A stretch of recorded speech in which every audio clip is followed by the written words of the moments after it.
हमारे मुल्क में बहुत सारे जो मैन्युफैक्चरिंग इदारे हैं और कंपनियां जो काम करती हैं। ईयूबीआई और सोशल सिक्योरिटी का कॉन्सेप्ट बहुत सारे एचआर मैनेजर ने ज़रूर सुना होगा और उसके ऊपर काम भी करते होंगे। एक दुखती रग भी है हमारी कि हम ईओबीआई सोशल सिक्योरिटी कुछ इदारे नहीं देते। जो देते हैं वो भी तड़पते रहते हैं कि इसका क्या फ़ायदा है। और उसके अलावा हमारे ज़ाहिर है हम जिस पाकिस्तान में हम जहाँ पे रह रहे हैं, वहाँ पे हमें ये भी शक रहता है कि हमारा जो कंट्रीब्यूशन है ईओबीआई और सोशल सिक्योरिटी के अंदर वो सही तरह इस्तेमाल हो भी रहा है या नहीं हो रहा। पर इन तमाम चीज़ों से कतई नज़र ईओबीआई और सोशल सिक्योरिटी एज अदारे एक बड़ा मौसर काम कर तो रहे हैं। और हमारे जो ईओबीआई और सोशल सिक्योरिटी के लोग हैं वो ज़ाहिर है इस पे काम करते हैं उसमें, जहाँ पे और बहुत सारी चीज़ें हमारे मुल्क में करप्शन की वजह से या पॉलिटिकल इन्फ्लुएंस की वजह से ख़राब होती हैं। ये भी काफ़ी हद तक ख़राब तो है। लेकिन हमारे जो एचआर के लोग हैं, वो इसके ऊपर उनको ज़रूर काम करना चाहिए, क्योंकि ये एक ऐसा कंट्रीब्यूशन है, ऐसी कंट्रीब्यूशन है जो कि बहुत फ़ायदे देती है। तो मैं लॉ के हिसाब से तो बहुत ज़्यादा नहीं इसमें कुछ बताऊंगा, क्योंकि आप एज किसी वो किसी लॉयर जो हैं वो उनकी वीडियोस में या उनसे आप ज़रूर रब्ता करें, जो कि ज़्यादा बेहतर तरीके से इस चीज़ को समझा सकते हैं या इस चीज़ को बता सकते हैं। लेकिन जो एचआर की साइड है, उसमें मैं कुछ चीज़ें ऐसी ज़रूर मैंने प्रैक्टिस की हैं कुछ कंपनियों के साथ, मैन्युफैक्चरिंग की कंपनियां जो हैं उनके साथ। तो वो कुछ मैं आपको सामने रखता हूँ आपके कि आप कैसे इस चीज़ों को कर सकते हैं, क्योंकि मैंने पिछले कोई तकरीबन 3-4 सालों में कुछ कंपनियों के साथ जब काम किया और उनको ईओबीआई सोशल सिक्योरिटी के हवाले से उनके साथ डिस्कशंस हुई, तो काफ़ी खदशात ज़ाहिर है सामने आए। और उन को हल करने के लिए हमने कोशिश की कि उनको कोई प्रॉपर बिजनेस केस दिया जाए, ताकि वो इस चीज़ में शामिल हों, और अल्हम्दुलिल्लाह कुछ हद तक फ़ायदा भी हुआ। मैं कुछ जो हमारे ह्यूमन राइट्स के लोग हैं, या जो मज़दूर किसान पार्टियां टाइप हैं लोग, वो भी इस पे काफ़ी काम करते रहते हैं, लेकिन वो एहतजाज ज़्यादा करते हैं और कुछ कंक्रीट किस्म के जो सॉल्यूशंस हैं वो कम ही सामने आते हैं। तो एहतजाज करने से नुकसान होता है, फैक्ट्रियाँ बंद हो जाती हैं, जो सरमायादार है वो डर जाता है। सरमायादार ज़ाहिर है काफ़ी एक अजीब सी टर्म है, लेकिन वो नुकसान भी पहुंचाते हैं लेकिन उसके साथ साथ बहुत फ़ायदा भी देते हैं। तो एक डिफरेंट आस्पेक्ट जो एचआर के लोगों को अपनाना चाहिए वो इसकी समझ है। ईओबीआई सोशल सिक्योरिटी है क्या, उसमें आप कंट्रीब्यूशन कितनी करते हैं और उसके फ़वाइद क्या हैं। तो अगर आप उनकी वेबसाइट्स पे जाएं तो इसके बहुत सारे फ़वाइद लिखे हुए हैं वहाँ पे। और एक बड़ी इंपॉर्टेंट कंट्रीब्यूशन है, लेकिन इसका एक बिज़नेस केस बनाना बड़ा ज़रूरी है। फॉर एग्ज़ाम्पल मैंने जब कंपनियों के साथ काम किया तो मुझे ये भी पता चला कि, और ये हम सारों का एक खैर मालूम तो है कि हम पाकिस्तान में ख़ास तौर पे सदका खैरात बहुत करते हैं।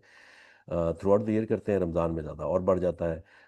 फिर उसके अलावा बहुत सारे जो ओनर्स हैं या सेठ हजरात हैं, या कंपनियों के जो बड़े बड़े मालकान हैं, उन्होंने अस्पताल भी बनाए हुए हैं, वो चैरिटी का काम भी बहुत ज़्यादा करते हैं। लेकिन एक दुखती जो चीज़ है वो ये है कि वो ये काम तो कर रहे होते हैं, लेकिन उसके साथ साथ अपने जो वर्कर्स हैं उनके, उनको या तो वो उनको तनख्वाह पूरी नहीं दे रहे होते, उनकी जो डेली वेज है या जो मिनिमम वेज है इवन वो भी नहीं पूरा कर रहे होते, या फिर उनकी ये जो मिनिमम सहूलियात हैं जो गवर्नमेंट ने उनको प्रोवाइड की हुई हैं, वो भी पहुंचाने से कतराते हैं। तो कुछ जगहों पे तो मैंने इवन ये भी शुरू करवाया कि आप जो सीएसआर करना चाह रहे हैं, वो सीएसआर जो है वो ऑर्गेनाइजेशन का बाहर करने की बजाय, बहुत सारे दूसरे लोगों के साथ करने की बजाय, आप अपने ही लोगों के साथ कर सकते हैं, और वहाँ पे आपको ये बहुत सारी अपॉर्चुनिटी, और अगर आपने बाहर देना है, सदका खैरात करना है, तो उससे ज़्यादा बेहतर वो लोग हकदार वो हैं जो कि आपके करीब हैं, जो आपको प्रोडक्शन करके दे रहे हैं, दिन रात आपके साथ काम कर रहे हैं, मुश्किल हालात में आपके साथ काम कर रहे हैं, और आपके कपड़े स्टिच कर रहे हैं और फैक्ट्रियां चला रहे हैं। उनको आप कम से कम पूरी जो उनका राइट है वो तो उनको दें। खैर इस तरह से तो बहुत कम ही लोग मानते हैं, लेकिन ये मानना उनके लिए ज़रा ज़्यादा आसान हो जाता है कि उससे उनको क्या फ़ायदा होगा। तो जब हमने बिज़नेस केस बनाया तो उसमें हमने उनको ये भी फ़ायदा दिखाया कि अगर आप लोगों को ईओबीआई और सोशल सिक्योरिटी कंट्रीब्यूशन दे रहे हैं, तो वो लोग जो कि आपके पास काम करने आ रहे हैं, मिनिमम वेज ले रहे हैं, वो तमाम लोग आपको ज़्यादा परसिस्टेंटली आपके साथ काम कर सकते हैं, वो आपके साथ रेगुलर काम कर सकते हैं, उनके इंगेजमेंट लेवल बढ़ सकते हैं, उनका सेटिस्फेक्शन लेवल बढ़ सकता है। ये वो टर्म्स हैं जो एचआर वाले लोग बहुत ज़्यादा इस्तेमाल करते हैं। लेकिन इनको इस्तेमाल करने के साथ साथ अगर इनका जो बैकग्राउंड है वो भी देखें तो वो बहुत इम्पोर्टेंट होगा। मसलन मसलन जो बेनिफिट्स हैं आपकी, जो ऑर्गेनाइजेशंस जो प्रोवाइड करती है गवर्नमेंट, वो बेनिफिट्स बहुत अच्छे बेनिफिट्स हैं और उनका उनको मालूम होना बहुत ज़रूरी है। जैसे मिसाल के तौर पे अगर आप सोशल सिक्योरिटी जिसको पैसी भी कहा जाता है, पंजाब के हवाले से अगर मैं बात करूं तो पंजाब में ये होता है, Punjab employ social security institute, और उसके अंदर उसकी उनकी वेबसाइट पे तमाम बेनिफिट्स वो लिखे हुए हैं। सिकनेस बेनिफिट्स हैं जिसमें टीबी कैंसर के पेशेंट्स अगर कोई हैं उनके बेनिफिट्स हैं, इंजरी बेनिफिट्स हैं, मैटरनिटी बेनिफिट्स हैं, डिसेबलमेंट के ग्रेजुटी है, पार्शियल डिसेबलमेंट है, डेथ ग्रांट है, इद्दत बेनिफिट्स हैं, कन्वेंस चार्जेस हैं, फ्री मेडिकल एजुकेशन अगर किसी ने एमबीबीएस करना है, इवन वहाँ तक वहाँ पे लिखा हुआ है। अब आप डोंट नो ये कितना होता है, लेकिन ये तमाम बेनिफिट्स मेंशन्ड हैं। इसी तरह एम्प्लॉय ओल्ड एज बेनिफिट्स जो है वो एक बहुत बड़ा खूबसूरत बेनिफिट है, जिसमें जितने भी लोग रजिस्टर्ड होते हैं उस प्रोग्राम के अंदर उनको पेंशन दी जाती है, इनवैलिडिटी पेंशन दी जाती है, अगर परमानेंट डिसेबिलिटी कोई हो गई वो है, ओल्ड एज ग्रांट दी जाती है, और अगर कोई बेवा है, फैमिली है, फैमिली पेंशन भी उसमें दी जाती है। अगर कोई फौत हो गया वर्कर तो उसके बाद उनको पेंशन दी जाती है। इसी तरह यहाँ पे एक और बड़े जो वुमेन एम्पावरमेंट का कानून है वो यहाँ पे भी एक लागू होता है कि जो मर्द हजरात हैं उनकी तो जो रिटायरमेंट एज है वो 60 ईयर्स है, लेकिन जो ख़वातीन हैं, वर्कर्स जो काम करती हैं प्राइवेट इदारों में, उनकी जो है पेंशन या रिटायरमेंट एज है वो 55 साल की है। तो ये तमाम बड़े इंटरेस्टिंग बेनिफिट्स हैं जो सारे वहाँ पे लिस्टेड तो हैं। अच्छा, अब लिस्टेड हैं लेकिन ये देते हैं कि नहीं, हाँ ये क्वेश्चनेबल बात है। अब हमने करना क्या है, एचआर के लोगों को इतना पावरफुल होना चाहिए अपने अदारों के साथ और अपनी मैनेजमेंट के साथ कि वो इन तमाम चीज़ों को इन्फोर्स करवाएं। उसकी सबसे बड़ी वजह, जो कि बड़ी वजह तो है लेकिन बहुत ज़्यादा कन्विंसिंग नहीं है, कि ये एक लॉ है, उसके हिसाब से करना अनफॉर्चुनेटली कन्विंसिंग नहीं है, बावजूद इसके कि ये एक लॉ है कि आपने अपने तमाम लोगों को रजिस्टर करवाना है ईओबीआई सोशल सिक्योरिटी में। हाँ, लेकिन उसके अलावा एचआर को ये भी एक बिजनेस केस बना के पेश करना चाहिए अपने एम्प्लॉयर्स के सामने, अपने ओनर्स के सामने, उनको इसका फ़ायदा दिखाना चाहिए। और अगर आप आज के बाद अचानक से अपने, फॉर एग्जांपल अगर आपके 100 लोग हैं या 200 लोग हैं और उसमें से कोई भी रजिस्टर नहीं, उनको करना शुरू कर देंगे, तो जाहिर है उसके दो नुकसानात होंगे। एक तो ये कि आपकी अपनी जो अदारा है, ऑर्गेनाइजेशन है, उसको बहुत ज़्यादा फाइनेंशियल हिट पड़ेगी अचानक से। और दूसरा, जो सोशल सिक्योरिटी के अदारे हैं वो भी हैरान होंगे कि अभी तक तो आपके कोई भी कंट्रीब्यूशन नहीं आई थी, अचानक से 100 बंदे कहाँ से हायर हो गए या 200 बंदे कहाँ से हायर हो गए, तो वो एक लीगल लकूना भी आपको पड़ सकता है। तो उसके लिए आप एक बिजनेस केस बना सकते हैं। ठीक है, मैं आपको भी एक एक्सेल शीट आपको दिखाता हूँ। उस बिजनेस केस में आप अपने चीज़ें डालें और उस हिसाब से आप अपना देख सकते हैं कि किस तरह से ये बिजनेस केस आपको हेल्प करता है। तो ये जो एक्सेल शीट आपके सामने है, इसको मैंने खैर नाम दिया EOBI and social security working tool. तो कुछ परसेंटेजेस वगैरह हमें पता ही है कि सोशल सिक्योरिटी की 6% होती है और ईओबीआई की 5% एम्प्लॉयर करता है और 1% एम्प्लॉई की अपनी कंट्रीब्यूशन होती है। अगर आप ज़ाहिर है अच्छे एम्प्लॉयर हैं तो आप हो सकता है ये कंट्रीब्यूशन भी खुद ही कर दें, बट एनीवे अगर उनकी कंट्रीब्यूशन आ रही है तो बड़ी अच्छी बात है। ये एक फॉर एग्जांपल एक केस है।